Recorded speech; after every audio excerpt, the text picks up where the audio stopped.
கர்த்தாவே இப்போது எங்கள் கிளாஸுக்காக போகிறோம். உங்களுடைய பிரசன்ன சமாதானங்களோடு இருப்பதாக நிச்சயிக்கிறோம். ஆஸ்திரேலியா பயன்படுத்திய சாப்பிடுவாங்க. ரட்சகரும் மீட்பருமாக இயேசு கிறிஸ்து நாமத்தில் உங்கள் அனைவரையும் வாழ்த்துகிறேன். மறுபடியும் நம்ம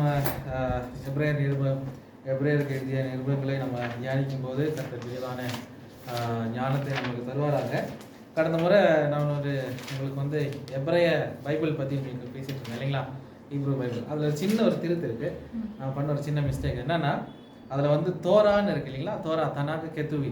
அப்போ நான் சொன்னது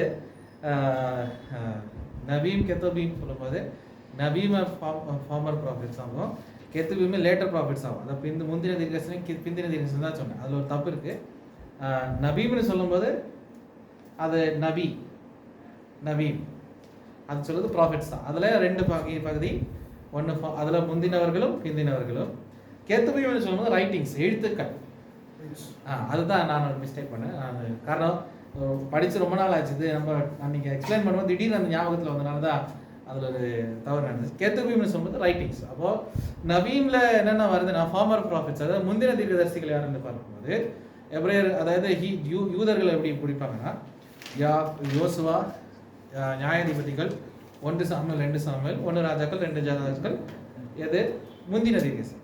பிந்தின தீர்க்கதரிசிகள் யார் என்று பார்க்கும்போது ஏசையா, எரேமியா, எசேக்கியேல், இல்லை தானியேல் இல்லை, தானியேலை தவிர மிச்ச எந்த 12 இது இல்லைங்களா அந்த தீர்க்கதரிசிகள், சிறிய தீர்க்கதரிசிகள், அவங்களெல்லாம் சேர்த்து தான் பிந்தின தீர்க்கதரிசிகளாக கணக்கப்பட்டோம். அப்போது கேத்துபீம்னு சொல்லும்போது ரைட்டிங்ஸ், அதில் 3 பகுதிகள் இருக்குது. 3 பகுதியில் முதல் பகுதி கவிதைகள், பாடல்கள். அதில் யாரு வருதுன்னா சங்கீதம், நீதிமொழிகள், யோபு. இந்த 3மே வந்து போய்ட்ரி கேத்துபீம். அதில் 2வது வருகிறது வந்து 5 விதமான ஸ்க்ரோல். 5 ஸ்க்ரோலுக்கு என்ன சொல்லுவாங்க, சுருள்கள் இல்லையா, 5 சுருள்கள். இப்போ 5 சுருள்களில் என்ன வருதுன்னா உன்னத பாட்டு, ரூத்தின் புஸ்தகம், புலம்பல், எஸ்தர், பிரசங்கி. Song of songs, Ruth, lamentation, Esther and Ecclesiastes. இதுதான் 5 ஸ்க்ரோல்ஸ். அப்புறம் வந்துட்டு ஹிஸ்டாரிக்கல் புக்ஸ், ஹிஸ்டரி, சரித்திரத்தை சொல்லுகிற சரித்திர புஸ்தகங்கள்.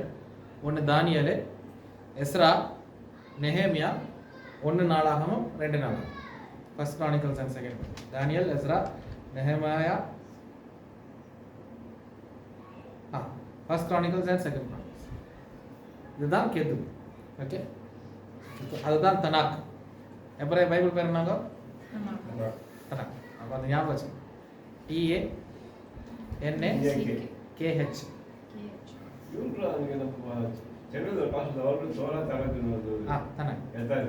நம்ம தோரா தான் சொல்றோம். தோரா அப்படி இல்லை. தோரா வந்து பொதுவாக அந்த ஃபர்ஸ்ட் 5 புக்ஸ் தான், அதுதான் அவங்களுக்கு முக்கியமானது. ஆனால் மிச்சம் இருக்கிறதெல்லாம் வந்து தீர்க்கதரிசிகள். ஒரு நபின்னு சொல்றாங்க. முஸ்லீம்ஸ் பாருங்க, எங்க நபின்னு சொல்றாங்க. அது அரபியில். எபிரேய மொழியில் நபீம், அது அந்த VIMனு வரும், NEVIIM. ரபி அது போதகர்.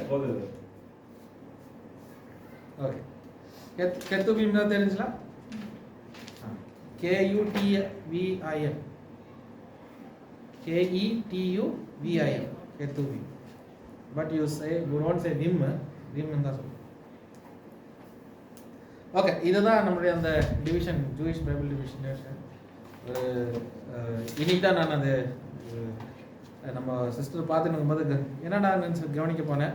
திடீர்னு ஞாபகம் வந்துருச்சு. அது இமீடியட்லி அதுக்கு நோட்ஸ் எழுதிட்டு உங்களுக்கு வந்து சொல்லணும். ஃபஸ்ட்டு அதுதான் திருத்தணும். நான் பண்ண ஒரு மிஸ்டேக் அது யூ ஷுட் ரெக்டிஃபை. ஓகே, சரி. Now let's come back to the நம்ம பழைய ஃபர்ஸ்ட் இதுக்காக வரலாம். அப்போ நம்ம ஆண்டவர் இயேசு கிறிஸ்து முதல்ல படித்தது, இயேசு கிறிஸ்து பூர்வ காலங்களிலே பங்காகவும் வகையாகவும் தீர்க்கதரிசிகளுக்கு வெளிப்பட்டது. இயேசு கிறிஸ்து நிமித்தமாக நமக்கு பூர்ணமாக வெளிப்பட்டது. அது நிமித்தமாக இயேசு கிறிஸ்து தீர்க்கதரிசிகளை பார்க்கிலும் பெரியவர், எல்லா தீர்க்கதரிசிகளை பார்க்கிலும் பெரியவர். இஸ் a greater அப்படிதான் நம்ம சொல்றோம். அப்போ அடுத்ததாக நம்ம படிச்சு வந்தது யாரை பத்தி? ஏஞ்சல்ஸ் பத்தி இல்லையா? அப்போ இது தூதர்களை பற்றி அதுக்கு முன்னாடி அவருடையதான ரூபம், அவருடையதான மகிமை குறித்து நம்ம படித்தோம். அதில் பார்க்கும்போது உலகத்தை உண்டாக்கினார், மகிமையில் இருக்கிறாரு, அவருடையதான பிதாவுடையதான சொரூபமாக இயேசு கிறிஸ்து நமக்காக வெளிப்படுகிறார். அடுத்தது வெளிப்படுத்துகிறார். அடுத்தது அவர் அவருடைய உலகத்தை அவருடையதான வார்த்தையில் அந்த என்ன வார்த்தை 2 வார்த்தை சொல்கிறோமே, ஒன்று லோகோ, இன்னொன்று ரேமா வார்த்தையில் என்ன செய்கிறார், அதுதான் ஆக்ஷன் சொல்லுகிறதான, அதாவது அறிக்கை எடுக்கிறதான வார்த்தை தான் ரேமா. அப்போ எழுதப்பட்டதான வார்த்தை லோகோஸாக இருக்கும்போது அறிக்கை எடுக்கிறதான வார்த்தை ரேமா. அப்போ அதாவது நம்ம படிக்கிறதான ஒரு வார்த்தையை படிக்கும்போது கர்த்தர் எனக்கு சுகம் தருகிறார் என்று சொல்லுகிறது, அது படிக்கிறோம். ஆனால் அது ரேமாவா எப்போ கிரியேஷன், நம்ம அறிக்கை எடுப்போம். The Lord has healed me, கர்த்தர் எனக்கு சுகம் தந்தார், அந்த அறிக்கை எடுக்கிறது தான் ரேமாவாக நம்முடைய ஜீவிதத்தில் கிரியேஷன். சரி, இப்போ அதெல்லாம் படித்து பார்த்துட்ட பிறகு நம்ம என்ன படித்தோம், இயேசு கிறிஸ்து தூதர்களை பார்க்கிலும் பெரியவர், is greater than the angels படித்தோம்.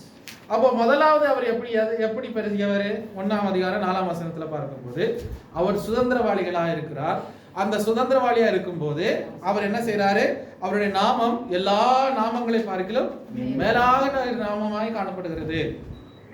அப்போ இயேசுவின் நாமத்துல என்ன இருக்கு, அதிகாரம் இருக்கு, வல்லமை இருக்கு. அதான் எபிரேயருக்கு எழுதின நிருபம் 1ஆம் அதிகாரம் 4ஆம் வசனத்துல படிச்சோம். His name is as excellent glory. எல்லா தூதர்களுக்கு அந்த நாமம் இல்ல. கெப்ரியேல் நாமத்துல, மீகாயில் நாமத்துல ஏதாவது சொன்னா அதுல எதுவுமே கிரியை நடக்காது. ஆனா இயேசுவின் நாமம் என்று சொல்லும்போது அதுல என்ன உண்டாகிறது, வல்லமை உண்டாகிறது என்று பார்க்கணும். அடுத்ததாக நம்ம என்ன படிச்சோம், 1ஆம் அதிகாரம் 5-6 வசனங்கள்ல பார்க்கும்போதே அவர் என்ன செய்யறார், முதல் பேரான குமாரன்.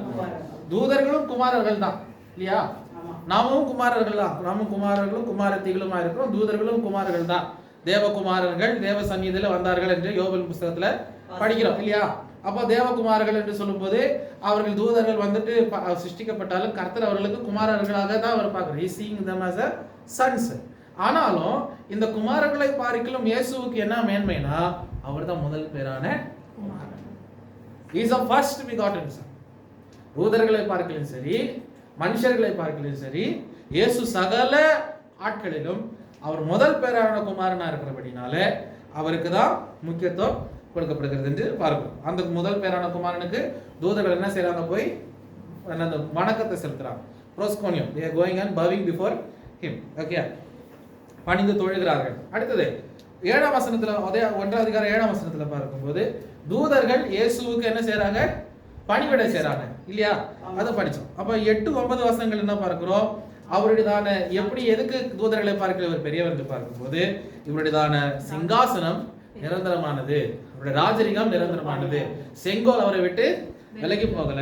அடுத்தது அவர் நீதியின் அரசாங்கிறதான நீதியின் தெய்வமா இருக்கிற அரசரா இருக்கிறார். Is a god of righteousness, ruler of righteousness. நீதியின் ஆளுநராக அவர் காணப்படுகிறார். அடுத்தது 10ஆம் வசனத்துல பார்க்கிறோம், அவர் என்ன பண்றார், சிருஷ்டிகர்த்தர். He is the god of creation. இல்லையா, அவர் கிரியேட் பண்றார், அவர் கிரியேட் செய்யறார். கிரியேட் பண்ணும்போது தூதர்கள் யாரு, அவங்க சிருஷ்டிக்கப்பட்டதான உயிரினங்கள் இல்லையா, அவங்கள சிருஷ்டிக்கப்பட்டவர்கள், அவங்க சிருஷ்டி கிடையாது. சாரி, அவங்க சிருஷ்டி கர்த்தர் கிடையாது, அவங்க சிருஷ்டி இல்லை. சாரி, அவங்க சிருஷ்டி கர்த்தர் கிடையாது, அவங்க சிருஷ்டி தான் இல்லையா. சாரி தப்பு. அதாவது they are the created beings இல்லைங்களா, நம்மளை போல அவங்களே என்ன பண்ணாண்டவர் உருவாக்கினார் இல்லையா. அதனால தான் சொல்றாரு, நம்ம எசேக்கியேல் 37 படிக்கும்போது உன்னை இந்த கல்லால் அலங்கரிச்சு அந்த கல்லை இறங்கை தூக்கும் போது இப்படி எல்லாம் வந்து ஆண்டவர் என்ன பண்றாரு, வர்ணிக்கிறார் தூதர்கள் எப்படி கர்த்தர் அழகாக படைச்சார்னு சொல்லுவோம். அப்போ they are created beings. அப்புறம் கர்த்தருக்கும் இயேசுவுக்கும் தூதர்களுக்கு இருக்கிற வித்தியாசம் என்னன்னா, அவர் he is a creator, இது ஏஞ்சல்ஸ் யாரு, கிரியேஷன். அப்போ ரெண்டுக்குமே என்ன இருக்கு, வித்தியாசம் இல்லைங்களா, வித்தியாசம். உருவாக்குறவனுக்கும் உருவாக்கப்பட்டதற்கும் வித்தியாசம் உண்டு. உருவாக்குறவர் யாரே எப்பவுமே டாப்ல இருப்பாரு, உருவாக்கப்பட்டது கீழே இருக்கு, அது கீழ்ப்படியும். அதே போலதான் ஆண்டவருடைய வார்த்தைக்கு கீழ்ப்படுகிறதான தூதர்கள். அப்போ ஒருபோதும் இந்த தூதர்கள் இயேசுவை பார்க்கிறோம் பெரியவர்கள் அல்ல. அப்போ தூதர்களுடையதான வணக்கம், தூதர்களுக்கு கொடுக்கிறதான வணக்கம் தவறானது. Worshipping the angels, giving the praise to the angels is a false. புரியுதுங்களா? சென்ட் மைக்கேல்ஸ் அங்கே போயிட்டு தூதர்கள் எனக்காக வேண்டுதல் செய்யுங்கன்னு போய் தூதர்கிட்ட பார்த்து ஜெபம் பண்ணா அவன் என்ன பண்ண மாட்டான், உங்களுக்காக போய் அவன் வேண்டுதல் செய்ய மாட்டான். பிசாசு போய் மீகாயில் கிட்ட போய் சண்டை போடுறான், மோசம் எப்படி சரி எடுத்துக்கான் இல்லைங்களா? அங்க சண்டை போடும்போது என்ன சொல்றாரு மீகாயில்? கர்த்தருடைய நியாய தீர்ப்பு வரும்போது கர்த்தர் படிச்சுப்பாரு, நான் பேச மாட்டேன்னு சொல்லிட்டு அவரு சும்மா இருந்துட்டாரு. அங்க மீகாயிலுக்கு சண்டை போட தேவையில்லைங்க, அங்க தர்க்கம் பண்ண தேவையில்லை. மீகாயிலுக்கு டைம் வருது. எப்போ? வானமண்டலத்துல வெட்டப்படணும். வெளிப்படத்துல வெட்டப்படுகிற அனுபவம் இல்லைங்களா? அங்க வெட்டப்படுகிற டைம்ல தான். அது வரைக்கும் மீகாயில் சைலண்டா இருக்கணும். அவன் என்ன தூண்டினாலும் சரி, என்ன சில நேரத்தில் செலவு அப்படி தானே. இந்த ரிங்குக்கு வர்றதுக்கு முன்னாடி, பாக்ஸிங் வர்றதுக்கு முன்னாடி இவங்களுக்கு என்ன இருக்கும், ஃபேஸ் ஆஃப்னு ஒரு இது இருக்கும். இவங்க முகமுகமா வந்து அப்போ ஒரு சவால் விடுவாங்க. ஏன்னா ரெண்டு பேரும் எல்லாம் ஒருத்தர் சைலண்டா இருப்பான், இன்னொருத்தர் பண்ண ரொம்ப சவால் விட்டு அடிக்கிற மாதிரி எல்லாம் பண்ணுவான். ஆனா ரிங்கில் வரும்போது தான் எவன் உண்மையான பலசாலின்னு தெரியும். அதுக்கு முன்னாடி ஒன்று அடிச்சிடுறேன், ஒன்று நாசம் பண்ணிடுறேன், நல்லா இமோஷனலி அவங்களை வீக் பண்ணுறதுக்கு பண்ணுவாங்க.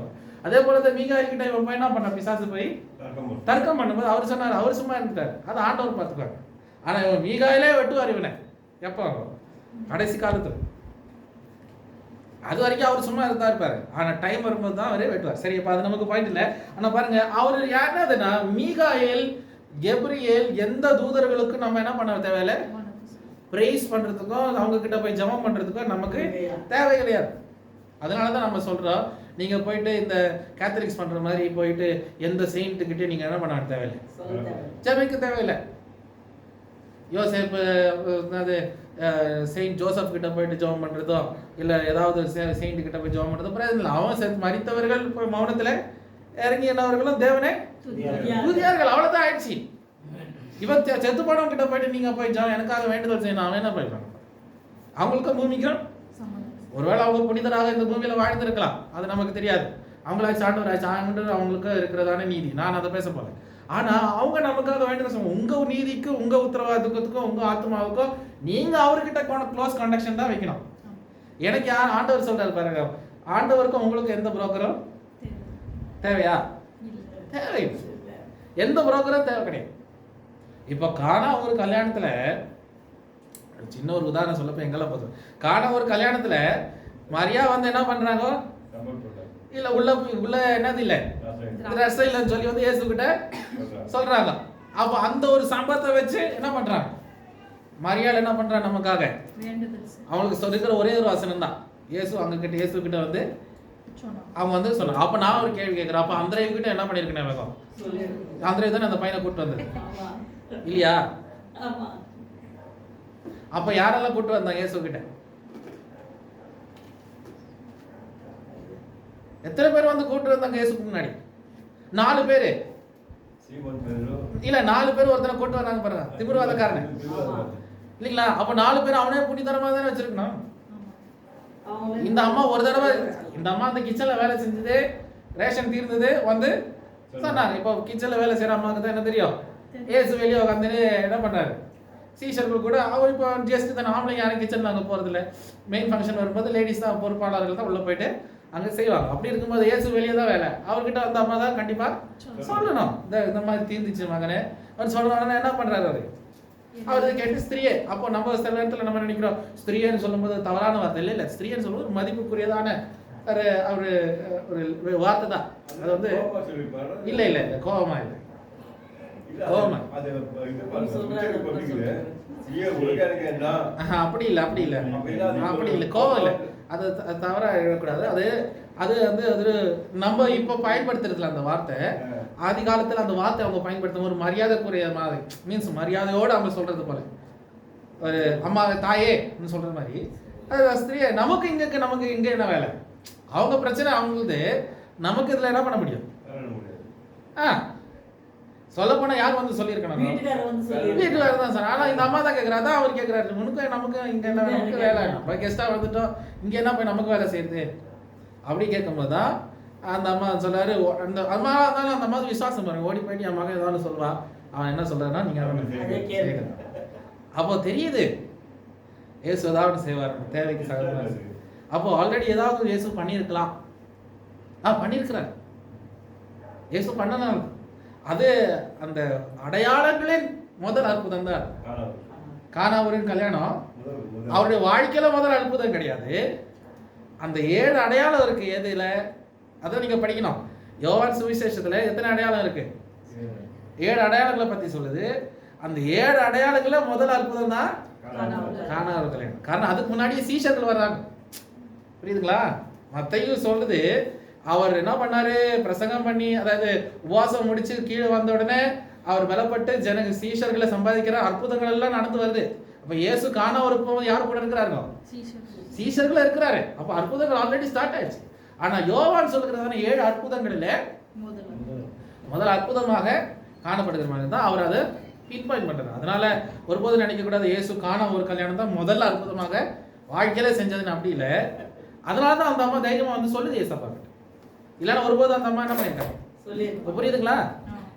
It is a sign. அந்த அற்புதம் இயேசு செய்யற அற்புதம் வந்து அது சைன், அது அடையாளங்கள்.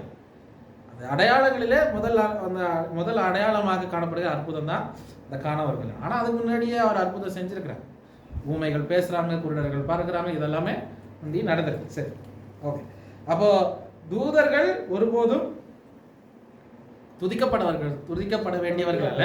அவர்களும் கர்த்தரை துதிக்கிறார். இல்லைங்களா?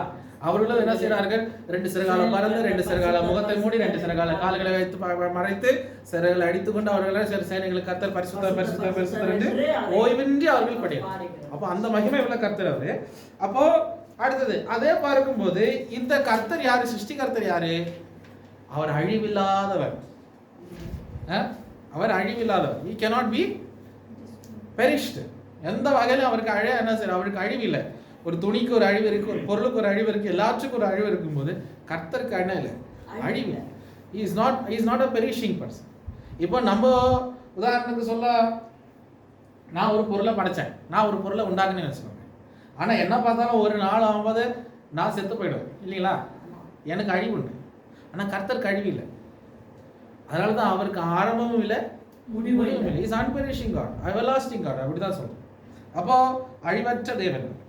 அடுத்தது 6ஆம் பாயிண்ட் பார்க்கும்போது அவர் பிதாவின் வலது பார்சத்துல அமர்ந்திருக்கிறார் என்று பார்க்கிறோம். நமக்காக வேண்டுதல் செய்து கொண்டு இருக்கிறார். அப்போ 2ஆம் அதிகாரம் 1ஆம் வசனம். நம்ம இப்போதான் நம்ம இந்த சப்ஜெக்ட் கண்டினியூ பண்றோம். அது முடியல, யூதர்களை பார்க்கலாம் பெரிய ஒன்று முடியல, ஜஸ்ட் ஒரு பிரீஃபா உங்களுக்கு சொன்னது. இப்போ 2ஆம் அதிகாரம் 1ஆம் வசனத்துல 4ஆம் வசனத்தை பார்ப்போம். அடுத்த பாயிண்ட், 7வது பாயிண்ட். ஆகையால் நாம் கேட்டவைகளை விட்டு விலகாதபடிக்கு அவைகளை மிகுந்த ஜாக்கிரதையாக கவனிக்க வேண்டும். அவ பாருங்க, இங்க சொல்றாரு கேட்டவைகளை நீங்க என்ன பண்ணக்கூடாது? விட்டு விடாதபடிக்கு அதை எப்படி பண்ணுமா? மிகுந்த ஜாக்கிரதையாக அதை கவனிக்க வேண்டும் என்றார்.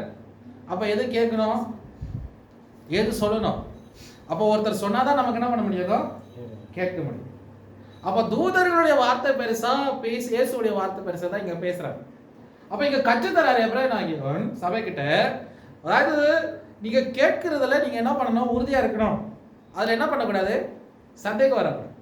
இப்ப பாருங்க, வேதனைக்குள்ள போற சபை, ஒடுக்கப்படுகிற சபை, துன்பப்படுகிற சபை, அவங்க கிட்ட ஒரு பிரசங்கம் பண்றாரு. நீங்க கேட்ட பிரசங்கத்தை ஒருபோது என்ன பண்ணக்கூடாது?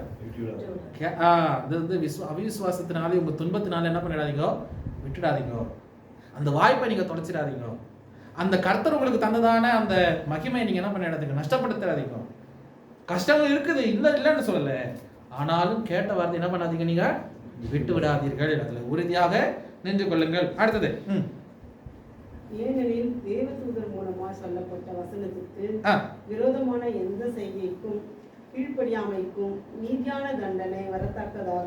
அப்ப தேவதூதர்கள் பேசின வார்த்தைக்கு கீழ்ப்படியாம போகும்போது என்ன உண்டாகுது? தண்டனை.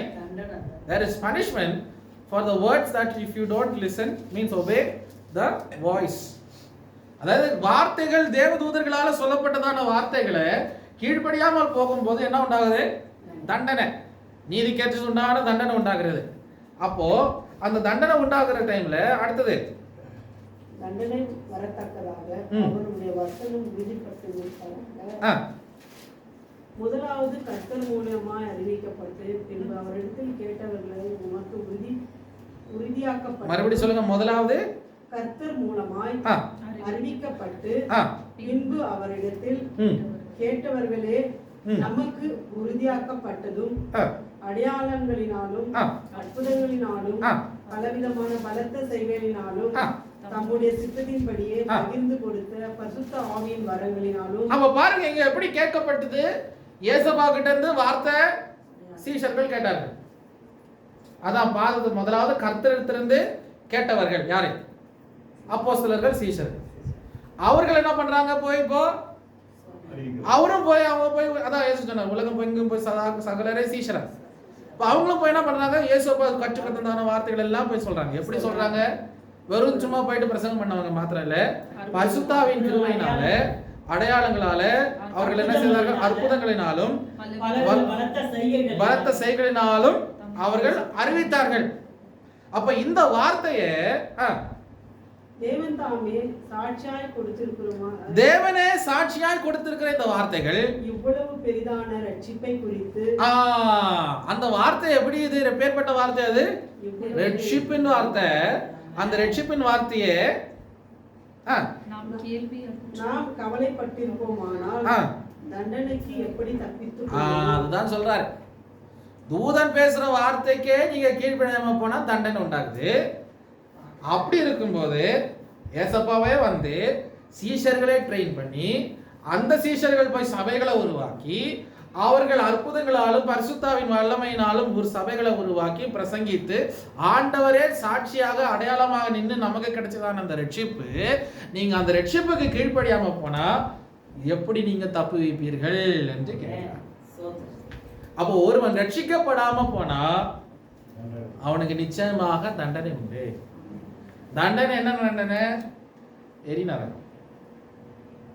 ரெண்டு சாப்பா விட்டுட்டு சேர்க்கறது மாதிரி இல்லை ஒரு 10 வருஷம் ஜெயிலில் போட்டு மறுபடியும் பரலோகத்தில் சேர்க்கிற மாதிரி இல்லை, நித்தியமான நரகம்.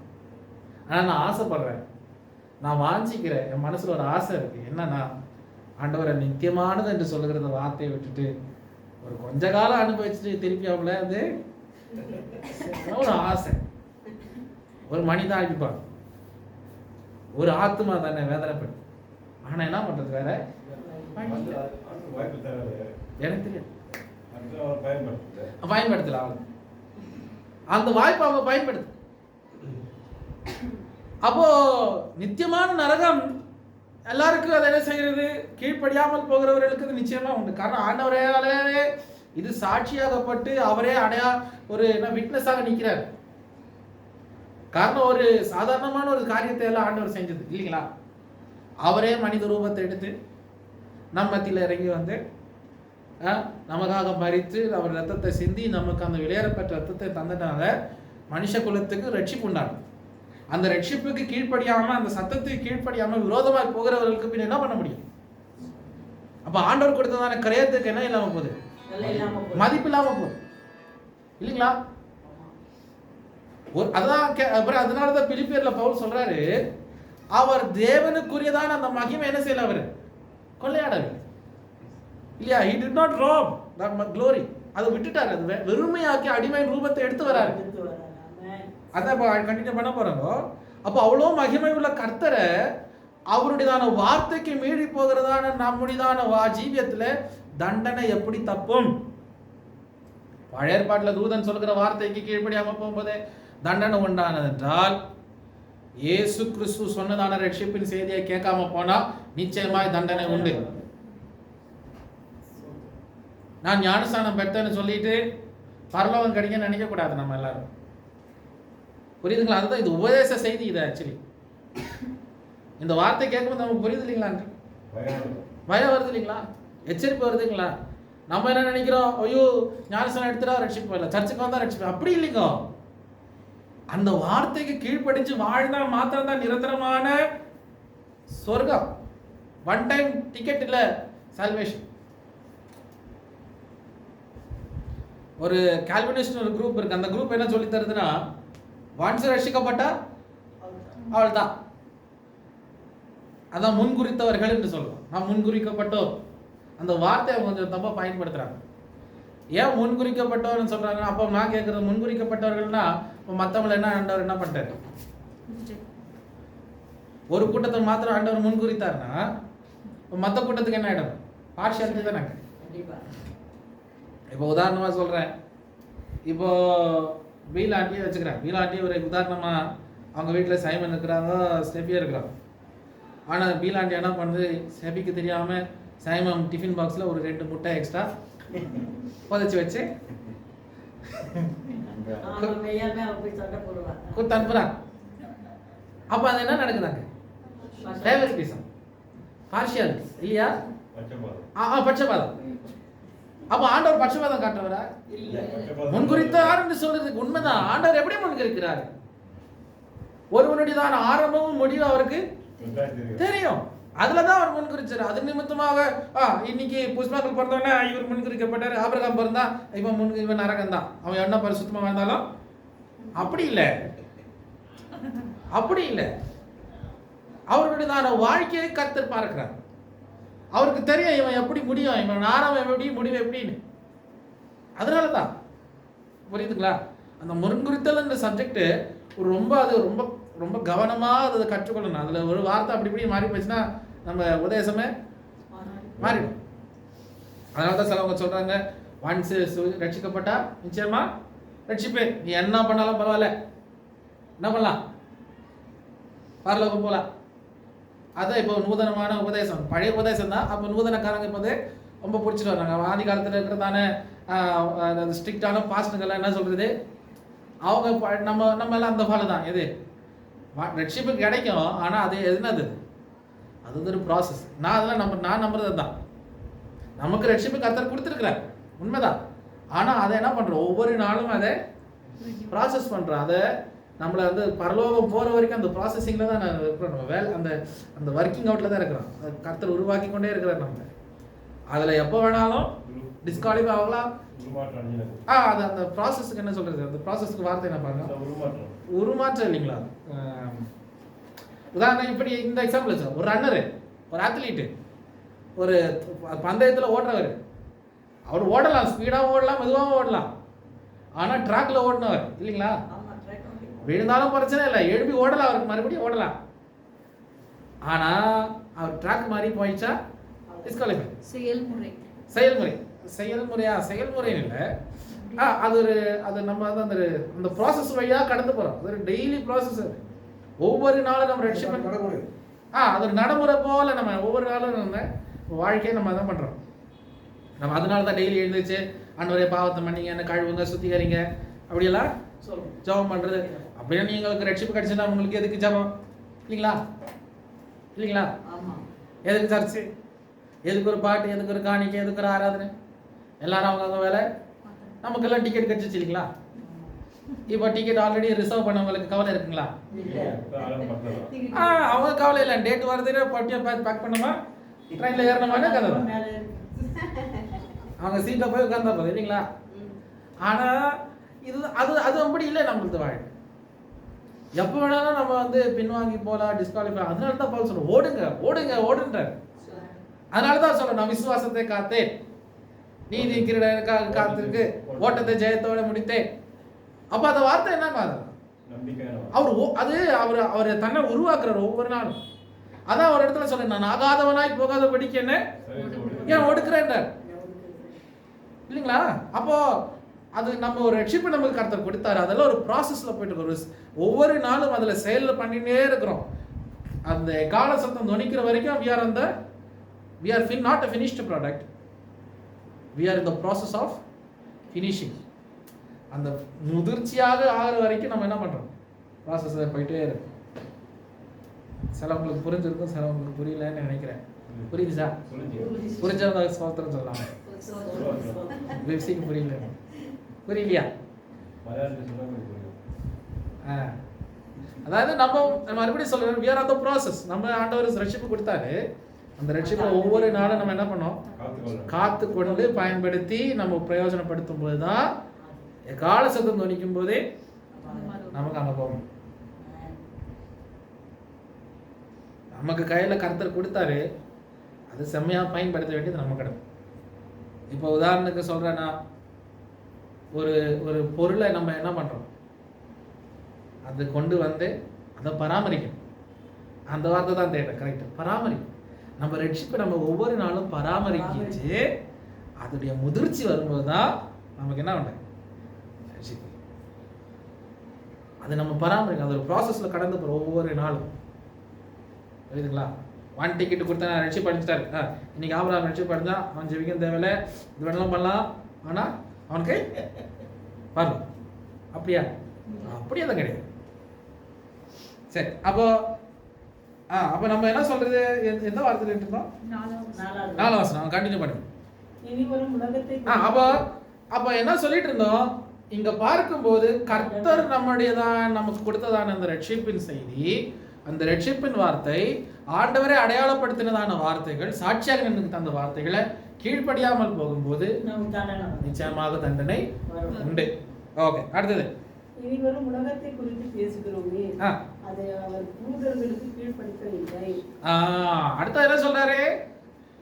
இனி வருகிற உலகத்தை நம்ம பேசுறோம், அது யாருக்கு கொடுக்கல? அது தூதர்களுக்கு கொடுக்கல. வேற யாருக்கு கொடுத்திருக்கிறார்? அது ஒரே இடத்தில் ஒருவன் சாட்சியாக மனுஷனை நீர் நினைக்கிறதற்கும் மனுஷனுடைய குமாரனை நீர் விசாரிக்கிறதற்கும் அவன் எம்மாத்திரம். ஆமென். அவ பாருங்க, இங்க நமக்காக இனி உண்டா போகிறது அதான் இங்க சொல்றேன். அடுத்து வர போறதான உலகம் யாருக்காக? தூதனுக்காக, மனவாட்டி சபை. சரி, அடுத்தது அங்க பார்க்கும்போது அந்த 6ஆம் வசனம் முதற்கொண்டு 8ஆம் வசனம் வரையிலும் நமக்கு எல்லாருக்கும் தெரிஞ்சுதான ஒரு சங்கீத பகுதி தான், இல்லைங்களா? 8ஆம் சங்கீதம். அந்த 8ஆம் சங்கீதத்தை இவர் தீர்க்கதரிசனமாக இங்க கொண்டு வர. அந்த 8ஆம் சங்கீதக்காரன் அதை பாடும்போது நானும் அதை நேற்று நாங்கள் வீட்டு ஜெப கூட்டத்தில் நான் அந்த சங்கீதத்தை படிக்கிறேன். அவ்வளோ ரொம்ப நாள் படிச்சிருக்கிறேன், அதில் வந்து பிரசங்கெல்லாம் பண்ணியிருக்கிறேன். ஆனாலும் நேற்று அது படிக்கும்போது அப்போதான் ஒரு டக்குன்னு ஒரு காரியம் வந்து, ஏன்னா பாருங்க, அங்கே மனுஷனுக்கு கொடுக்கப்பட்டதான அதிகாரத்தை பற்றி சொல்கிறார் சங்கீதக்காரன். அவனுக்கு கொடுக்கப்பட்டதான வல்லமை. ஒருவேளை தூதர்களை பார்த்து சற்று சிறியவன் தான், இஸ் லோவர் தான் தி ஏஞ்சல்ஸ், லிட்டில் லோவர் தான் தி ஏஞ்சல்ஸ், பட் ஸ்டில் ஆண்டவனுக்கு கொடுத்ததான அதிகாரங்கள் என்ன? மூடி சூட்டினார். அப்புறம் படிங்க. மனுஷனை நீ நினைக்கிறதற்கும் மனுஷகுமாரனை நீ விசாரிக்கிறதற்கும் அவனை மாத்திரம். அப்ப இவர் கேக்குறாரு, மனுஷனை நீ நினைக்கிறதுக்கும் அவனை விசாரிப்பதற்கும் இந்த மனுஷன் எம்மாத்திரம். புரியுதுங்களா? இருங்க மேம், நம்ம அந்த எக்ஸ்பிளைன் பண்ணிட்டு போகும்போது தான் நம்மளுக்கு அந்த சத்து புரியும். நீங்க பாருங்க, இப்ப இவர் கேக்குறாரு, நான் ஏமாத்துற ஆண்டவரே. இப்ப நம்ம யோசனை என்ன? இந்த ஆள் ஒரு வேஸ்ட் ஆனனால தான் அப்படி சொல்றானே. புரியுதுங்களா? இவர் ஒரு வேஸ்ட்னால தான் இப்படி சொல்றேன். இப்ப நம்ம சொல்றோம், ஐயோ அவங்களாம் நம்ம வீட்டுல வருவாங்களா? அப்ப இவங்க என்ன நினைக்கிறாங்க, அவர் ரொம்ப பெரியவரும் இவர் ரொம்ப சின்னவர்னு யோசனையில தான் என்ன சொல்றாங்க, அவங்களாம் நம்ம வீட்டுல பரவாயில்ல, அவனும் மனுஷன் தான், இவனும் மனுஷன் தான். இவனும் என்ன பண்ணலாம், 6 அடி குழி தான் செத்து போனா, அவனுக்கும் 6 அடி தான். என்ன இருந்தாலும் ஒரே கதை தான் கடைசியில, இல்லைங்களா? ஆனா பார்க்கும்போது இங்க மனுஷன் கேட்கிறாரு, இவர் கேட்கிறாரா, மனுஷனுக்குமாரன்னு நினைப்பதற்கு மனுஷன் ஏமாத்திரம் சொல்லிட்டாருல்ல. அந்த ஏமாத்திரமான மனுஷனை பத்தி தான் அடுத்தது பேசுறாரு. ஆசிக்கம் அவனை தேவதூதரிலும் சற்று சிறுவனாக்கினீர், மகிமையினாலும் கனத்தினாலும் அவனுக்கு. இந்த ஏமாத்திரமான மனுஷன் எப்படி?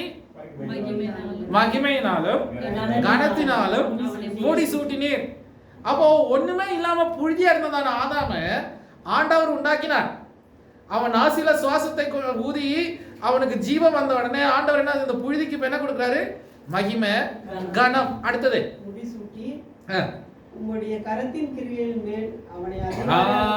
இதுதான் இங்க பார்க்கும்போது கர்த்தர் உண்டாக்கினதான சகல சிருஷ்டியின் மேல இந்த ஏமாத்திரமான மனுஷனுக்கு என்ன கொடுத்தாருங்க? சங்கீதக்காரன் கேட்கிற, அவனை விசாரிப்பதற்கு, அவனை பத்தி யோசிப்பதற்கு ஆண்டவரை அவன் ஏமாத்திரன்னு சொல்லும்போது ஆண்டவர் கொடுக்கிற ரெஸ்பான்சிபிலிட்டி பாருங்க. நம்ம நினைக்கிற நம்ம தகுதி கிடையாதுன்னு, ஆனா இந்த தகுதி இல்லாதவனை தான் கர்த்தர் ஜாஸ்தி அதிகாரத்தை கொடுத்து தகுதிப்படுத்துறது. நம்ம நினைக்கிற வயசுல சின்னதுன்னு, அப்படிதான் எரேமியா சொன்னார், ஆண்டவரே நான் சிறு பையன்னு சொல்லும்போது ஆண்டவர் நீ சின்னவன்னு சொல்றதுக்கு யாரு?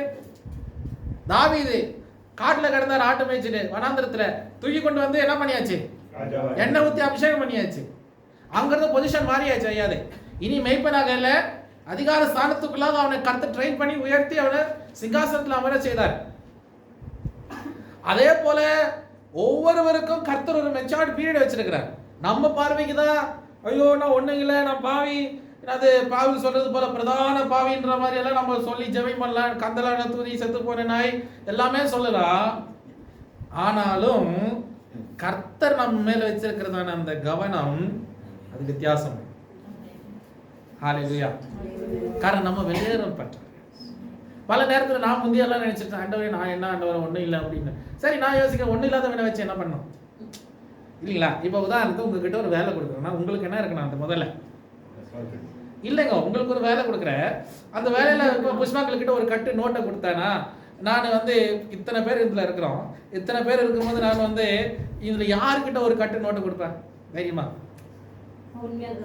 ஐயா இந்தாம்மா என்ன சொல்லுது, ஒரு கட்டு நோட்டை எதுக்கு என்றதுக்காக கொடுக்குறேன்னா யாருக்கிட்ட கொடுப்பேன்?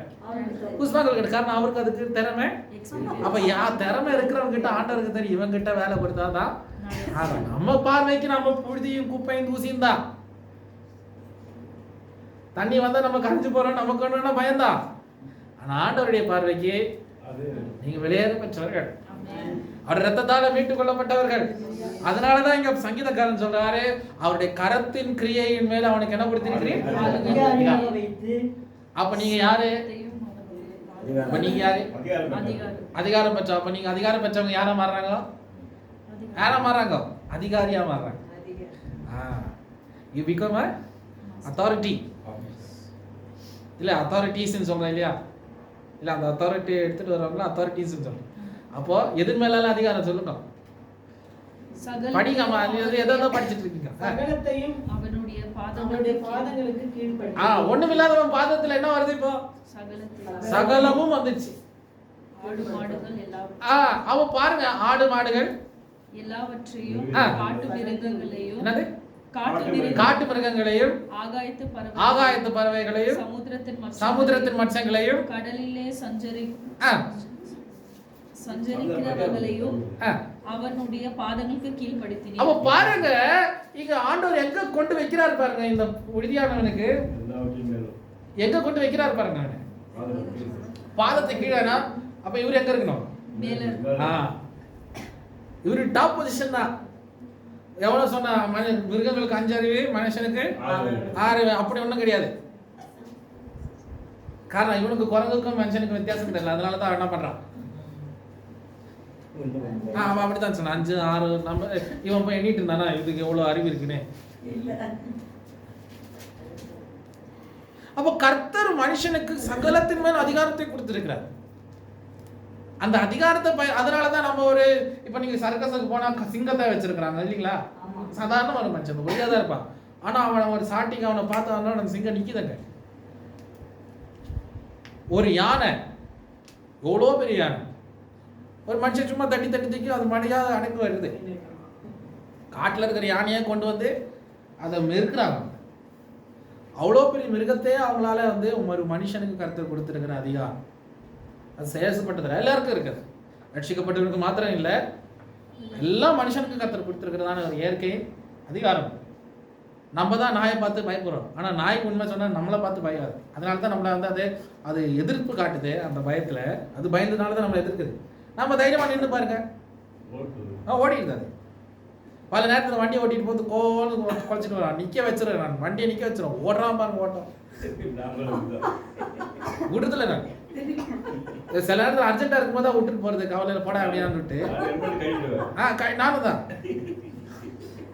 ஓடுவேன். நாய் நீங்க பாருங்க, அவ்வளோ ஆக்ரோஷமா வந்த நாய் துண்டக்கான துணியக்கான ஓடுறது நீங்க பார்க்கலாம். என்ன அதுங்களுக்கு பயம். ஆக்சுவலி பாம்பு படை எடுத்து நிக்குது இல்லைங்களா, பயம் அதுக்கு. நம்ம நினைக்கிறோம் ஐயோ அது நம்மளை கொத்தவர் இல்லை, அது பயத்தினால அது எதிர்த்து அதுக்கு வேற வழி தெரியல. அதுக்கு நம்ம ஏதோ தாக்க போறோம்னு பயம். சரி, நான் எதுவும் சொல்லி வந்தேங்க, மனுஷனுக்கு கருத்து கொடுத்ததான அதிகாரம் அது கொஞ்சம் சின்னதல்ல, பொறுப்பு சின்னதல்ல. இந்த மனுஷன் நினைக்கலாம் ஒண்ணுக்கும் பிரயோஜனம் இல்லாதவன் ஆண்டவரை நான் ஏமாத்திரன்னு கேட்டாலும் அவனுக்கு கொடுக்கப்பட்டதான அதிகாரம் பெரிய காரியம். நம்ம எல்லாரும் கர்த்தர் சமூக பார்வைக்கு விசேஷம் உள்ளவர். அதனாலதான் ஆண்டவரே சொன்னாரு, வானத்துல பூமியில சகல அதிகாரம் எனக்கு கொடுக்கப்பட்டிருக்கு, ஆகையால் நீங்கள் போய் சகல ஜாதிகளை சீஷராக்கு. சரி, அடுத்தது. அப்போ அங்க பார்க்கும்போது கர்த்தர் அதிகாரத்தை கொடுத்தார். யாருக்கு? மனுஷனுக்கு தம்முடைய அதிகாரத்தை கொடுத்து அவனை பலப்படுத்தினார். சரி, அடுத்தது 9ஆம் வசனத்துல இருந்து ஒரு புதிய சப்ஜெக்ட் நம்ம கவனிக்க போறோம். அங்க என்ன பார்க்கிறோம்னா ஒரு கேள்விதான் அங்க கேட்கிறாரு. இங்க பார்க்கும்போது எதுக்காக இயேசு இந்த பூமியில வந்தபோது இயேசு எப்படி இருந்தாரு? இப்ப நம்ம படிச்சோம், மனுஷர் தூதர்களை பார்க்கலும் சற்று சிறியவனாக படைக்கப்பட்டார் என்று நம்ம படிச்சோம். அப்ப இயேசு மனுஷனா வந்தார் இல்லையா? இப்ப இயேசு எப்படி இருக்கிறார்? இவ்வளவு நேரம் நம்ம படிச்சது இயேசு தூதர்களும் பெரியவன் தான் படிச்சோம். இப்ப இயேசு இந்த பூமியில வரும்போது எப்படி வந்தார்? பெரியவராக வந்தாரா, இல்ல தூதர்களை பார்க்கலும் சற்று சிறியவராக வந்தாரா? அடிமை ரூம். அதுதான் மனுஷனா வந்தாரு. அதாவது தூதர்களை பார்க்கலும் சற்று சிறியவரா வந்தாரா, இல்ல தூதர்களை பார்க்கலும் பெரியவரா வந்தாரா? அந்த வசனத்தை படிக்கும்போது தெரியும் சிறியவரா தான் வந்தார். ஏன் சிறியவரானார்னு சொல்றேன். ஓகே, ஏன் சிறியவரானு சொல்றேன். நமக்கெல்லாம் கரெக்ட் தான். இயேசு அதனால வந்து சிறியவரான அந்த மனுஷனை போல வந்தபோது ஆப்வியஸ்லி அந்த மனுஷனுடைய குணாதிசயம் வரும்போது தானே என்ன வர்றாரு? அவர் மனுஷனை தூதர்களை பார்த்து சிறியவர் ஆகிறாரு. ஆனாலும் அவருடைய ஆவிக்கற்ற அந்த மகத்துவத்துல அவர் தூதத்துல பார்க்கலாம் பெரியவர் தான், மகிமையில அவர் பெரியவர் தான். ஆனா இங்க என்ன சம்பவிக்குதுன்னு பார்க்கும்போது எதுக்கு தூதர்களை பார்க்கல சற்று சிறியவராக இயேசு இந்த பூமியில வந்தார்? நம்ம எல்லாம் கேட்கிற கேள்வி தானே, ஏன் ஆண்டவர் இந்த பூமியில வந்தார்? எதுக்காக வந்தாரு? 9ஆம் வசனத்தை வாசிப்போம். என்றாலும் தேவனுடைய கிருபையால் ஒவ்வொருவருக்காகவும் மரணத்தை ருசி பார்க்கும்படிக்கு. யாருக்காகவும்? யாருக்காகவும்? ஒவ்வொருவருக்காகவும். நம்முடையதான எல்லாரும் மரிக்க போகிற ஒரு நாள் உண்டு. பவுல் சொல்ற எல்லாரும் மரிப்பதில்லை, உண்மைதான். ஆனா மரித்தவங்களும் மௌனத்தில் இறங்குறவர்களும், அதாவது இப்ப மரிக்க போறவர்களை பார்த்து எல்லாம் சொல்ற வார்த்தை எல்லாருடைய தான் மரணத்தை என்ன பண்ணாரு? அவர் ருசி பார்த்து டேஸ்டட் தி டெத். எதற்கு ருசி பார்த்தார்? தேவதூதரிலும் இல்ல, எதுக்கு ருசி பார்த்தாரு? அவர் மரணத்தை ஜெயிப்பதற்காக மரணத்தை ருசித்து பார்த்தார். ஆமென். அப்ப இயேசு மரணத்தை ஜெயித்தார்னு எப்படி ஜெயிக்க முடியும்?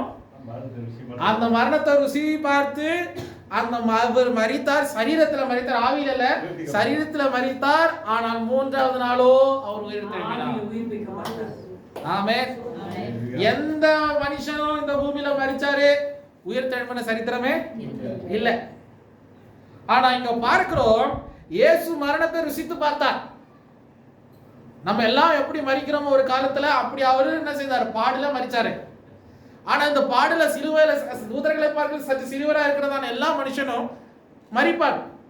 அப்ப அந்த மரிக்கிறதான மனுஷனுடையதான அந்த மரணத்தை இயேசு ருசித்து பார்த்து எதற்காக மரித்தார் என்று பார்க்கும்போது அந்த மரணத்தின் வல்லமையை ஜெயிப்பதற்கு அவர் மரணத்தை ருசித்து பார்த்தார்.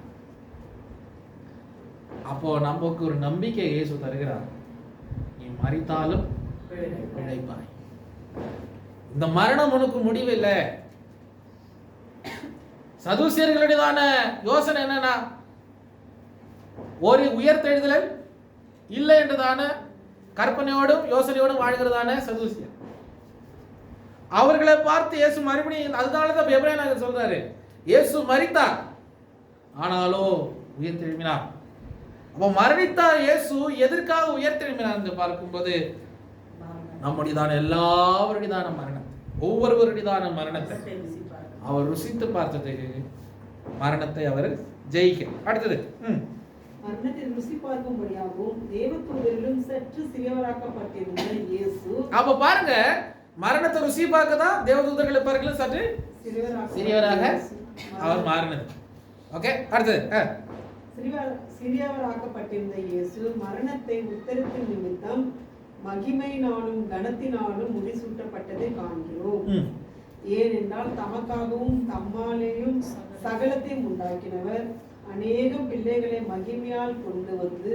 அப்ப அடுத்தது என்ன? மரணத்து நிமித்தம் என்ன வருது? அநேக பிள்ளைகளுக்கு இப்ப என்ன வருது?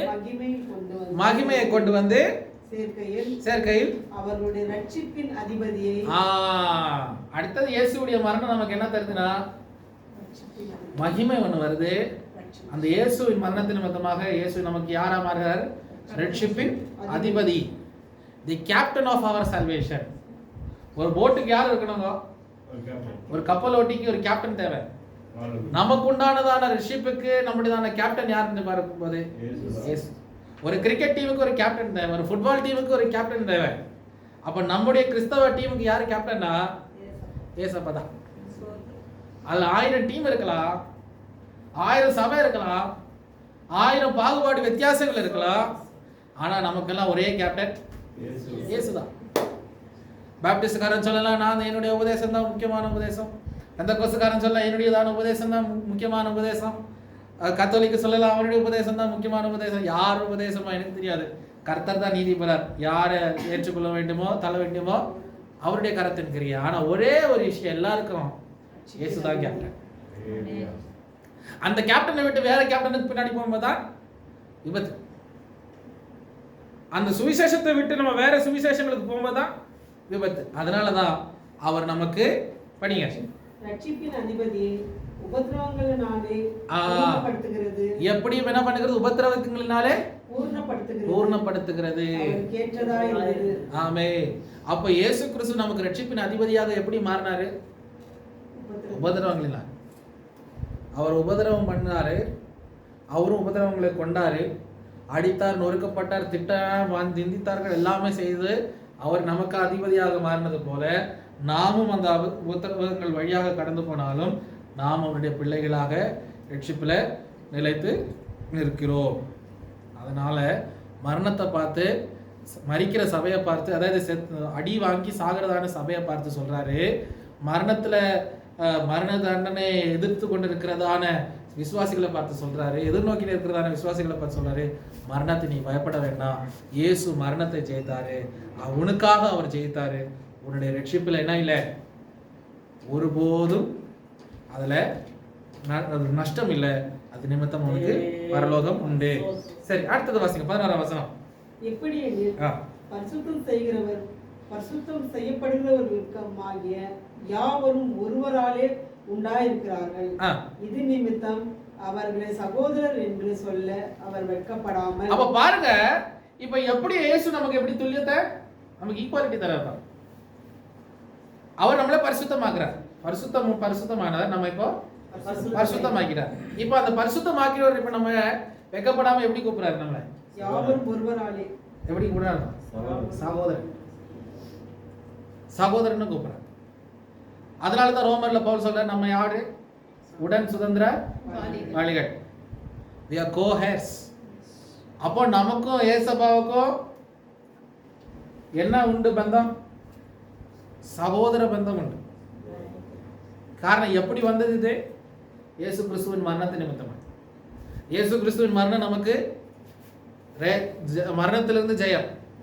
இயேசு கிறிஸ்துவின் மரணம் நமக்கு மகிமை தந்தது. இயேசு கிறிஸ்துவின் மரணம் ரட்சிப்பின் அதிபதியாக அவர் மாறினார். இயேசு கிறிஸ்துவின் மரணம் நமக்கு பாடுகள் வழியாக அதை பூர்ணப்படுத்தினார். இயேசு கிறிஸ்துவின் மரணம் இப்போது அவருக்கு சகோதரனாக நம்மை மாற்றினது. பாருங்க, இயேசு கிறிஸ்துவின் மரணம் என்னென்ன கிரியை செய்யும். இது ஆக்சுவலி நல்ல ஒரு பந்தியின் பிரசங்கம். எங்கேயாவது வாய்ப்பு கிடைக்கும்போது, ரட்சிப்பின் செய்தி கிடைக்கும்போது, இல்லை எங்கன்னா ஒரு வாய்ப்பு கிடைச்சிங்கன்னா இயேசுவை பற்றி பிரசங்கம் பண்ணுறதுக்கு, உங்களுக்கு சுவிசேஷத்தை பற்றி பிரசங்கம் பண்ணணும், பாடுகளை பற்றி பிரசங்கம் பண்ணணும், இந்த சப்ஜெக்டை, இந்த வசனம் 9ஆம் வசனம் முதல் 13ஆம் வசனம் உங்களுக்கு ஆசீர்வாதமாக தைரியமாக விலகி பிரசங்கம் பண்ணணும். அடுத்தது, உம்முடைய நாமத்தை சகோதரருக்கு அறிவித்து சபை நடுவிலே உம்மை துதித்து பாடு. இப்ப அடுத்தது, இந்த ஆண்டவருடையதான கிரியைகளை, அவருடைய மரணத்து நிமித்தமாய் கிடைச்சதான அந்த பாக்கியங்களை இப்போ இந்த எபிரேயனாகியன் என்ன சொல்றாருன்னா, அந்த நாமத்தை நான் என்ன பண்ணுவேன்னா சபை நடுவுல நான் துதிப்பேன், நான் அதை துதித்து பாடுவேன். அப்ப நம்ம பாடுறதுல தவறு இருக்கா? இல்ல. சமீபத்தில் ஒருத்தர் வந்து சொன்னாரு, பாட்டு பாடுறதுலாம் அதெல்லாம் தேவையில்லை. அப்படியே தான் கிடையாது. பாட்டு பாடி தேவனை ஆராதிக்க, கர்த்தரை மகிழ்ந்தான படுத்துறோம். நம்ம எங்க கூத்தரிச்சு கும்மாத அடிக்கல, அம்மா அவரை மகிமைப்படுத்து. என்னுடையதான மீட்பரை, என்னுடையதான நேசரை எந்த அளவுக்கு என்னால் கவர முடியுமோ. இப்போ ஒரு ராஜா அரண்மனையில் யாரால இருப்பாங்க? ஒரு மந்திரி எல்லாமே இருக்கலாம். ஆனால் ராஜாவை மகிமைப்படுத்துவதற்கு, அவரை கொஞ்சம் என்டர்டெயின் பண்ணுவதற்கு வருவாங்க இல்லையா? ராஜாவுடைய பொழுதுபோக்குக்கு யாரெல்லாம் வருவாங்க? பாட்டுக்காரர் வருவான் இல்லையா? கவிஞர் வருவாங்க. அப்போ அவங்கெல்லாம் என்ன பாடுறது? ராஜாவுடைய மகிமை பற்றி, ராஜாவுடைய அரசாங்கத்தை பற்றி, ராஜா எப்படி அரசாளுகிறாரு பற்றி இதெல்லாம் என்ன பண்றாங்க? கவிதையா பாடி என்ன பண்றாங்க? ராஜாவை மகிமைப்படுத்துறாங்க. அப்போ இது கேட்கும்போது ராஜாவுக்குள்ள என்ன வருது? சந்தோஷம். சந்தோஷம் வந்த உடனே என்ன பண்றாரு? சந்தோஷம் பண்ண அவருக்குள்ள இருக்கிறதான பண்டை சாலையில இருந்து, அதாவது அவருடையதான கிஃப்டா ஏதோ ஒன்று கொடுப்பாரு. தங்க காசோ, வைர மோதிரமோ, சங்கிலியோ ஏதாவது தவறா போயிடுச்சுன்னா அவங்ககிட்ட கதை சாவடிச்சுட்டு சாட்டிட்டு அடிப்பாங்க. எல்லாருக்கும் உடனே போய் சாவு இல்லை, சாட்டிட்டு அடிப்பாங்க, இல்லைன்னா சிறையில் போடுவாங்கன்னா இருக்கலாம். ஓகே, சரி. இப்போ பாருங்க, இந்த காரியங்களை பார்க்கும்போது இவர் சொல்றாரு, நான் கர்த்தரை துதித்து பாடுவேன். இவர் மாத்திரம் இல்லை, எப்படி பாடுவாரு? 13 வசனத்துல, நான் அவரிடத்தில் நம்பிக்கையா இருப்பேன் என்றும், இதோ நானும் என் தேவன் எனக்கு கொடுத்த பிள்ளைகளும் என்றும் சொல்லியிருக்கிறார். அப்ப என்ன சொல்றாரு? நான் மாத்திரம் இல்லை, என் பிள்ளைகளும் என்று என்ன பண்றாரு? நானும் என்னுடைய பிள்ளைகளும் போய் கர்த்தர் சமூகத்துல அவர் மேல நம்பிக்கையாக இருப்பேன். லைஃப் ஒதுக்கும், நம்பிக்கையா இருப்பேன். அப்ப ஒரு காரியத்தை நம்ம புரிஞ்சுக்கணும். குடும்ப ரட்சிப்பு கர்த்தர் கொடுத்தது ஒருத்தருக்கு மாத்திரம் ஒரு குடும்பத்துல, குடும்பமாக ரட்சிக்கப்படணும்னு தான் கர்த்தர் ஆசை. அதனால தான் யோசுவா சொன்னாரு 24 அதிகாரம் 15 வசனம் யோசுவா புஸ்தகத்துல, நானும் என் வீடோ 2 சாமுவேல் புஸ்தகம் 22 அதிகாரம் 3-4 வசனத்தை படிக்கல. 2 சாமுவேல் 22:3-4.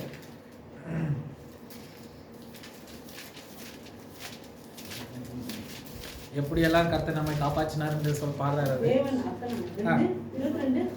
3-4. தேவன் நான் நம்பியிருக்கிற துர்கமும், தேவன் நான் நம்பியிருக்கிற துர்கம், என் கேடகம், என் ரட்சணிய கொம்பு, உயர்ந்த அடைக்கலமும், என் உயர்ந்த அடைக்கலம், என் ரட்சகருமானவர், வல்லடிக்கு நீங்களாக்கி ரட்சிக்கிற அவரே, துதிக்கு பாத்திரராகிய கர்த்தரே, துதிக்கு பாத்திரராகிய கர்த்தரே நோக்கி கூப்பிடுவேன். அப்ப அடுத்தது 8வது ஏசாயா தீர்க்கதரிசன புத்தகம் 8வது அதிகாரம் 17-18.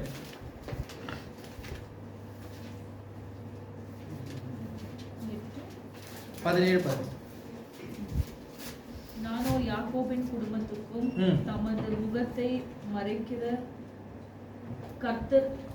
கர்த்தருக்காக காத்திருந்து அவருக்கு எதிர்பார்த்திருப்பேன். இதோ நானும் கர்த்தர் எனக்கு கொடுத்த பிள்ளைகளும் சியோன் பர்வதத்தில் வாசமாய் இருக்கிற சேனைகளின் கர்த்தராலே இஸ்ரவேலின் அடையாளங்களாகும். அப்ப நீங்களும் உங்க பிள்ளைகளை யாரு? அடையாளங்கள். கர்த்தர் நம்மளை குடும்பமாக எப்படி வச்சிருக்கிற தேசத்துல அடையாளம். நம்முடையதான ஜீவியம், நம்முடையதான குடும்பம் ஒரு அடையாளம். நம்முடைய ரட்சிக்கப்பட்டவருடையதான ஜீவியம் ஒரு அடையாளம். கர்த்தர் நம்மளை அடையாளங்களாக வைத்திருக்கிறார். அதான் இந்த இணைப்பு வசனத்தை கொடுத்தேன். இங்க பாருங்க, இந்த எபிரேயன் சொல்றாரு, நான் கர்த்தருடையதான சந்நிதியில அவரை ஸ்தோத்திரிப்பேன். நான் மாத்திரம் இல்ல, அவர் எனக்கு கொடுத்த பிள்ளைகளை நான் கொண்டு வந்து அவரை ஸ்தோத்திரிப்பேன். சரி, 14 இருந்து வாசிப்போம். அடுத்த பகுதி. ஆதலால் பிள்ளைகள் மாம்சத்தையும் இரத்தத்தையும் உடையவர்களாய் இருக்க, அவரும் அவர்களை போல மாம்சத்தையும் இரத்தத்தையும் உடையவரானார். மரணத்துக்கு அதிகார ஆகிய பிசாசானவனை தமது மரணத்தினாலே அழிக்கும்படி. அப்ப அடுத்தது இயேசு கிறிஸ்துவுடைய மரணம் என்ன செய்தது? மரணத்துக்கு அதிபதியாக பிசாசானவனை அவனை அழிக்கும்பதற்கு கர்த்தர் என்ன செய்தார்? அவரும் மரணத்தை ருசிச்சு பார்த்தார். 5 பாயிண்ட் முன்னாடி மரணத்தை ருசிச்சு பார்த்ததில்ல. 6வது பாயிண்ட் இது. இப்போ 6வது பாயிண்ட்ல அவர் சாத்தானை ஜெயிப்பதற்காக, மரணத்தின் அதிபதி அவன் யாருக்கோ சாத்தான், ஜீவனின் அதிபதியே நம்ம பாடுறோம் இயேசுவை பத்தி, இல்லைங்களா? ஜீவனின் அதிபதியே உண்மை ஆராதனை செய்கிறோம் என்று பாடுறோம். மரணத்தின் அதிபதி யாரு? பிசாசு. அவனை ஜெயிப்பதற்கு இயேசு நம்மை போல, அவருடைய பிள்ளைகளை போல மாம்சமும் இரத்தமும் உள்ளவராக மாறி என்ன செய்கிறாருங்க?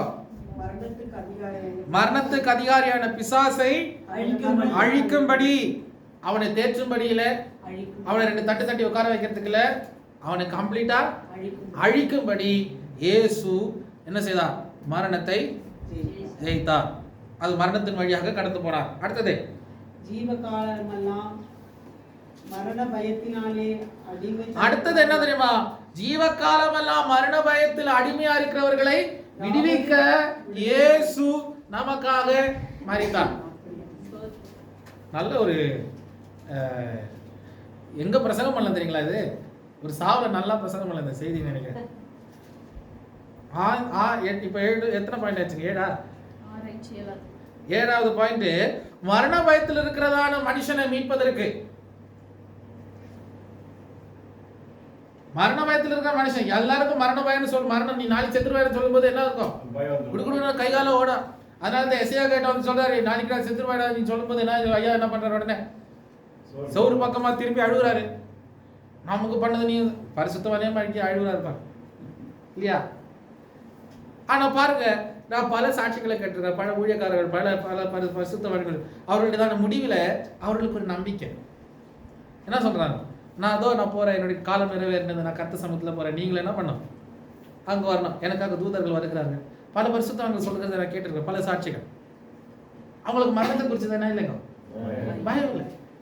அப்போஸ்தலர்கள், சீஷர்கள், ஆதிகால சபை, நம்ம முந்தி வந்ததான மிஷனரிமார்கள், வெள்ளக்கார மிஷனரியா இருக்கட்டும், கருப்பு மிஷனரியா இருக்கட்டும், கொரியா மிஷனரிமார்களா இருக்கட்டும், ரத்தத்தை சிந்தி வேர்வை சிந்தி ரத்த சாட்சியாய் மறிப்பதற்கு அவர் தயாராக இங்கே சவுத் இந்தியாவிலிருந்து நார்த் இந்தியாவுக்கு போன எத்தனையோ மிஷனரிமார்கள் அவங்கள அடிச்சாங்க, சில நன்சுகளை பண்ண ரேப் பண்ணி சாகடிச்சாங்க, கொன்றாங்க, ஷூட் பண்ணாங்க, தலைக்கு வெட்டினாங்க. அகஸ்டின் ஜெபகுமாரோடையதான ஒரு சகோதரன் நினைக்கிறேன், ராத்திரியில வந்து கதவு தட்டினாரு, அந்த சகோதரர் டோர் திறக்கும் டக்குன்னு வெட்டு கத்தியில் ஒரே வெட்டு தலைக்கு, ஸ்பாட்டட். ஊழியத்துக்காக போன மனுஷன் மாவோயிஸ்ட் கொண்டாங்க. அவ பாருங்க, ஒரு ஒரு ஒரு மரணத்தை குறிச்சு ஒரு நீதிமானுக்கு என்ன இல்லைங்க? ஜீவனே போனாலும் கவலை இல்லை, கர்த்தருடைய சுவிசேஷத்திற்காக. அவன் மரண பயத்தை நீக்க, அடிமை மரண பயத்தில் அடிமையா இருக்கிறதான மனுஷனை விடுவிக்க இயேசுவின் மரணம் நமக்கு உதவியாக ஆசீர்வாதமாக காணப்படுகிறது. அடுத்தது, ஆதலால் அவர் தேவதூதருக்கு உதவியாக கை கொடாமல் ஆபிரகாமின் சந்ததிக்கு உதவியாக கை கொடுத்தார். அப்ப அடுத்தது என்ன சொல்றாருன்னா, அவர் தேவதூதருக்கு போல யாருக்கு வந்தாரு? ஆபிரகாமின் சந்ததி. காரணம் தேவதூதர்கள் அவர்கள் எப்போதுமே என்ன கர்த்தரை துதிச்சு கர்த்தர் சமூகத்தில் இருக்கிறோம், அவங்கள பத்தி கவலை இல்லை. ஆபிரகாமின் சந்ததி யாரு? நம்ம தான், வேற யாரும் கிடையாது. யூதர்கள் ஒரு பக்கத்துல இருந்தாலும் நம்ம ஆபிரகாமின் சந்ததியில சேர்க்கப்பட்ட இயேசு கிறிஸ்துவின் ரத்தத்தின் நிமித்தமாக. ஆமென். அடுத்தது, அன்றையும் அவர் ஜனத்தின் பாவங்களை நிவர்த்தி செய்வதற்கு ஏதுவாக தேவ காரியங்களை குறித்து இரக்கமும் உண்மையுள்ள பிரதான ஆசாரியராய் இருக்கும்படிக்கு எவ்விதத்திலும் தம்முடைய சகோதரருக்கு ஒப்பாக வேண்டியதாய் இருந்தது. ஆதலால் அவர் தாமே சோதிக்கப்பட்டு பாடுபட்டதினாலே அவர் சோதிக்கப்படுகிறவர்களுக்காக உதவி செய்ய வல்லவராய். அப்ப அடுத்தது இயேசு கிறிஸ்துவின் மரணம் சோதிக்கப்படுகிறவர்களுக்கு உதவி செய்ய அவர் வல்லவராக மாறினார். அவ இயேசு கிறிஸ்துவின் மரணம் என்னென்ன காரியங்கள் செஞ்சது சொல்லுங்க? 8 பாயிண்ட். 8 தானே? இன்னொரு பகுதி கூட இருக்கு, அந்த 17ஆம் வசனத்துல ஒரு பாயிண்ட் மிஸ் பண்ண. என்ன சொல்லுங்க? அது மறுபடியும் படிக்கல. அன்றியும் அவர் ஜனத்தின் பாவங்களை நிவர்த்தி செய்வதற்கு, பாவ நிவர்த்தி செய்வதற்கு இயேசு கிறிஸ்துவின் மரணம், reconciliation of the sin of the people, பாவ நிவர்த்தி. அது 8வது பாயிண்ட் இல்ல? 9வது பாயிண்ட் தேவ காரியங்களை குறித்து இரக்கமும் உண்மையுள்ள 18ஆம் வசனம் 9வதுல பாருங்க. ஆதலால் அவர் தாமே சோதிக்கப்பட்டு பாடுபட்டதினாலே அவர் சோதிக்கப்படுகிறவர்களுக்கு உதவி செய்கிறார். He helps the tempted. So he went through temptation. So or he was being tempted. அப்போ பாருங்க, நம்ம இயேசு கிறிஸ்துவின் மரணம் எப்படியெல்லாம் நம்மளை 9 காரியங்கள் இல்லை சொல்லுங்க பார்க்கலாம். என்னென்ன 9 காரியங்கள் எழுதிட்டீங்களா? Point 9 point எழுதியாச்சா? ஆயிடுச்சு. என்ன மிஸ் பண்ணீங்க சொல்லுங்க பார்க்கலாம். நீங்க சொல்லுங்க, நான் மறுபடியும் சொல்லட்டுமா? முதலாவது இயேசு கிறிஸ்துவின் மரணம் மகிமையை கனத்தை தந்தது. ஓகே. ரெண்டாவது இயேசு கிறிஸ்துவின் மரணம் இல்ல, மரணத்தை ஜெயிக்க, மரணத்தை ருசித்து பார்த்தார். அது எழுதினீங்களா? To win the death. So he tasted the death. மூணாவது அவர் என்ன பண்ணாரு? நமக்கு ரட்சிப்புக்கு அதிகாரியாக மாறினார். நான்காவது அவர் என்ன செய்தாரு? அவர் சோதிக்கப்பட்டார், அவர் துன்பப்படப்பட்டார், அதனால அவர் பர்ஃபெக்டா இருந்தார். அடுத்தது அஞ்சாவது நம்மளை சகோதரர்களாக அவருடைய மரணம் நம்மை மாற்றினது. ஆறாவது இல்ல அது இல்ல ஆறாவது மரணத்தின் அதிபதியாக சாத்தானே என்ன செய்தார்? அழித்தார். ஏழாவது ஜீவகாலமெல்லாம் மரணத்தில் இருக்கிறவர்களே, மரண பயத்தில் இருக்கிறவர்களே விடுவித்தார். எட்டாவது இல்ல நம்மோட பாவ நிவர்த்தி செய்தார், பாவ நிவாரணம், reconciliation. ஒன்பதாவது சோதிக்கப்பட்டவர்களை அவருக்கு உதவி செய்தார், சோதிக்கப்பட்டவர்களுக்கு உதவி. 9 பாயிண்ட். இன்னும் 1 பாயிண்ட் வேணும்னு நீங்களே தேடி கண்டுபிடிச்சுக்கோங்க. ஆனால் நான் ஒரு விஷயத்த சொல்கிறேன், இதெல்லாம் நம்முடைய ஆவிக்கேற்ற ஜீவியத்திற்கு இயேசுவின் மரணம் எவ்வளவு பிரயோஜனமாக காணப்படுது. நம்ம நினைக்கலாம் இயேசு மன்னிச்சாரு, 3ஆம் நாள் உயர்த்தெழுந்த இயேசு பாவத்தை மன்னிச்சார், அது மாத்திரம் இல்லைங்கோ. உங்க மரண பயத்தை இந்த கருத்தை நீக்கினார், தைரியம் உண்டாயிடுச்சு. ரட்சிப்புக்கு அவர் அதிபதியாக மாறினார். நம்முடைய ரட்சிப்புக்கு அதிபதி. நம்ம என்ன பண்றோம்? ஒரு கேம் ஆடும்போது அந்த கேம்ல இருக்கிறவங்க எல்லாரும் என்ன பண்ணுவாங்க? யாரை பார்ப்பாங்க? கேப்டனை தான் பார்ப்பாங்க இல்லைங்களா?